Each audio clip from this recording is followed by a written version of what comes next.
Jai Sai Ram. My name is Pooja and I will be reading chapter 38 of Sai Satcharitra. Chapter 38. In the last chapter, we describe Baba's Chavdi procession. In this, we take up Baba's handi, the cooking pot, and some other subjects. O blessed Sadguru Sai, we bow to you. You have given happiness to the whole world, accomplished the welfare of the devotees, and have removed the afflictions of those who have restored to your feet by being very liberal and also being the protector and savior of the bhaktas who surrender themselves to you. You have incarnated yourself in this world to oblige mankind and do them good. The liquid essence of pure self was poured into the mold of Brahma, and out of this has come out the crest jewel of the saint Sai. This Sai is Atmaram himself. He is the abode of perfect divine bliss. After having attained himself all objects of life, he made his devotees establish on the path. Baba's handi. Different sadhanas, means of accomplishments, are prescribed in our scriptures for different ages. Tapa, which is penance, is recommended for Kreta age. Dhyan, knowledge, for Treta age. Yagna, sacrifice, for Dwapar age. And Dan, charity, for Kali, present age. Of all the charities, giving food is the best one. We are much perturbed when we get no food at noon. Other beings feel similarly under such circumstances. After knowing this, he who gives food to the poor and hungry is the best donor of or charitable person. The Taittiriya Upanishad says that food is Brahma. From food all the creatures are born, and by food they live. And after having departed, into food again they enter. When Atithi or a guest comes to our door at noon, it is our duty to welcome him by giving him food. Other kinds of charities, such as giving away wealth, property and clothes, etc., require some discrimination. But in the matter of food, no such consideration is necessary. If anybody comes to our door at noon, he should be served forthwith. And if a lame, crippled, blind and diseased person come, they should be fed first, and the able-bodied persons and our relations afterwards. The merits of feeding the former is much greater than that of feeding the latter. Other kind of charities are imperfect without this annadan, donation of food. Just as stars without the moon, necklace without its pendant, crown without its pinnacle, pond without a lotus, bhajan without devotion, married lady without the kumkum mark, song without a sweet voice, or buttermilk without salt. Just as varan excels all dishes, annadan is the best of all merits. Now let us see how Baba prepared food and distributed it to others. It has been stated that Baba required very little food for himself, and whatever little he wanted was obtained by begging from a few houses. But when he decided to distribute food to all, he made all the preparation himself. He depended on nobody and troubled none in this matter.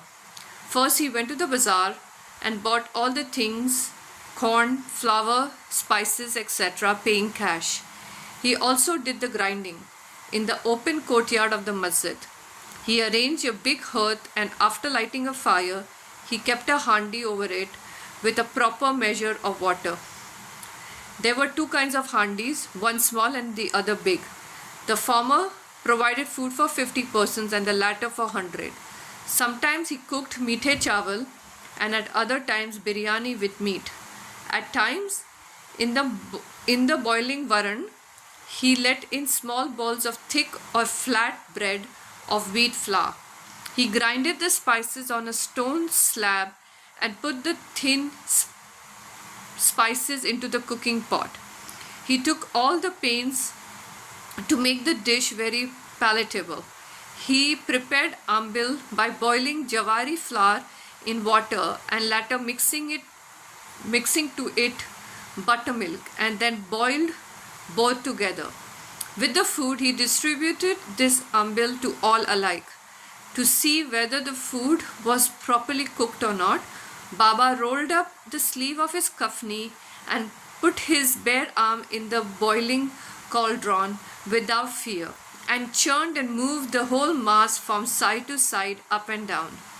There was no mark of burn on his arm, nor fear on his face. When the cooking was over, Baba got the pots in the masjid and had them duly consecrated by the Maulvi. First, he sent part of the food as prasad to Malsapati and Tatya Patil, and then he served the remaining contents with his own hands to all the poor and helpless people, to their heart's content.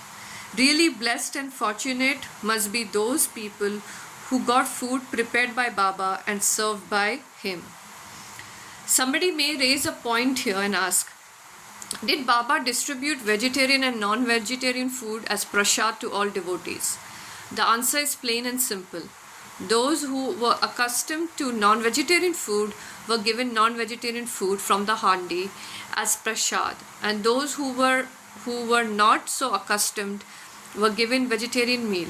He never created in them any wish or desire to indulge in the food. There is a principle that when a guru himself gives anything as prasad, the disciple who thinks and doubts whether it is acceptable or otherwise goes to future miseries.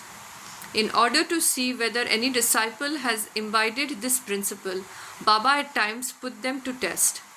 For instance, on an Ekadashi day, he gave some rupees to Dada Kelkar and asked him to go in person to Korhala to get meat from there. This Dada Kelkar was an orthodox Brahmin and adhered to all orthodox manners in his life. He knew that offering wealth, grain and clothes, etc. to a Sadguru was not enough, but that implicit obedience to him and prompt compliance with his order was the real dakshina that pleased him the most.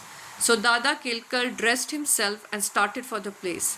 Then Baba called him back and said, "Don't go yourself, but send somebody." Then Dada sent his own servant, Pandu, for the purpose. When Baba saw him going, he asked Dada to call him back and cancel that program. On another occasion, Baba asked Dada just to see how the saltish biryani was done. The latter replied casually that it was all right.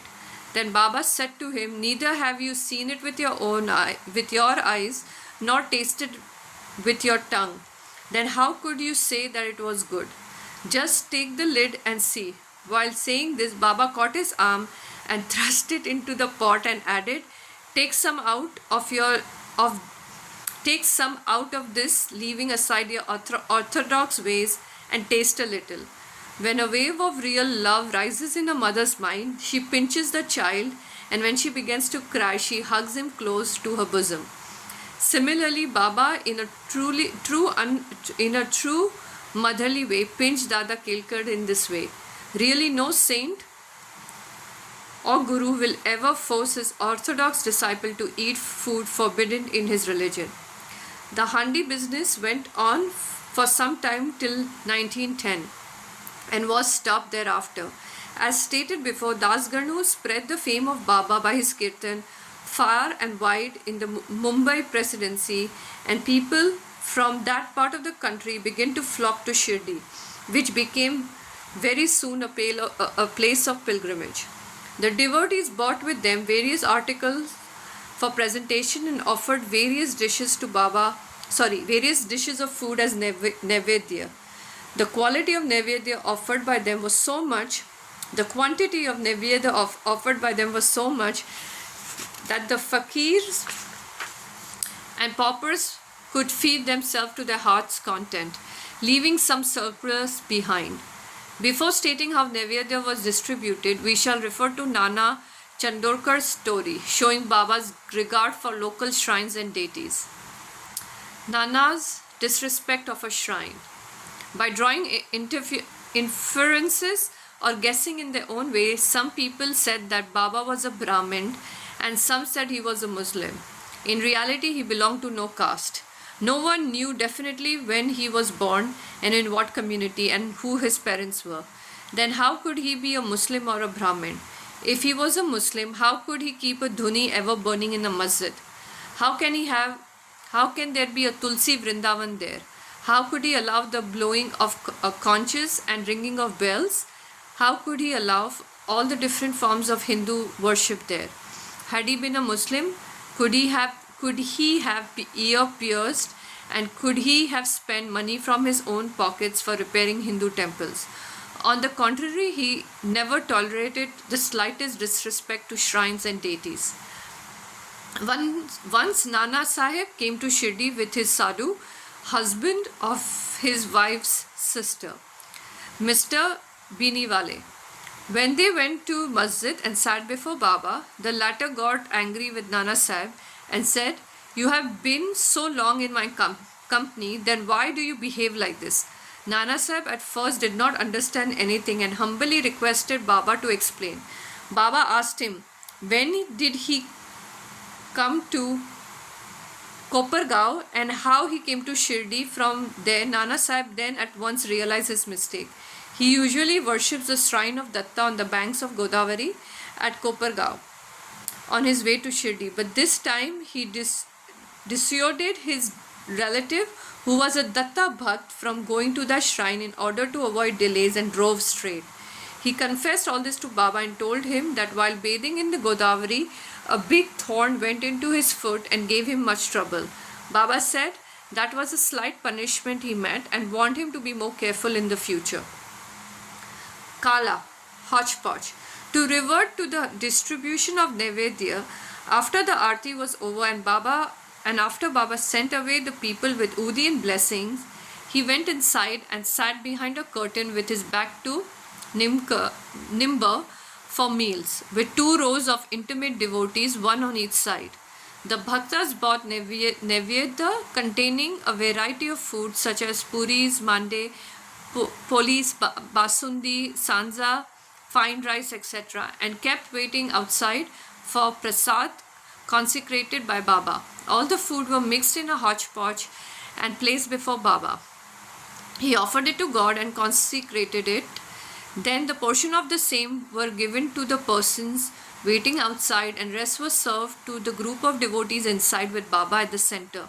The bhaktas sitting in 2 rows then dined to their heart's content. Baba asked Shama and Nana Sahib Nimonkar daily to serve the consecrated food to all the persons sitting inside and look to their individual needs and comforts. This they did very carefully and willingly. Every morsel of food thus partaken gave them fulfillment and satisfaction.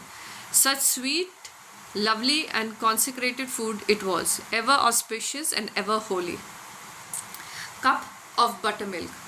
Once Himmat Pant had eaten to his full capacity in this company. When Baba offered him a cup of buttermilk, its white appearance pleased him, but there was no space for it. He, however, took only a sip. On seeing his faltering attitude, Baba said, "Drink it all. You won't get any such opportunity thereafter." He drank it off then and found that Baba's words were prophetic, for he passed away after a brief period. Now, readers, we have certainly to thank Himmat Pant. He drank the cup of buttermilk, but has supplied us with sufficient quantity of nectar in the form of Baba's Leelas. Let us drink this nectar to our heart's content and be satisfied and happy. Bow to Sri Sai, peace be to all. Thank you everybody for joining. See you tomorrow. Jai Mohanji, Jai Sai Ram.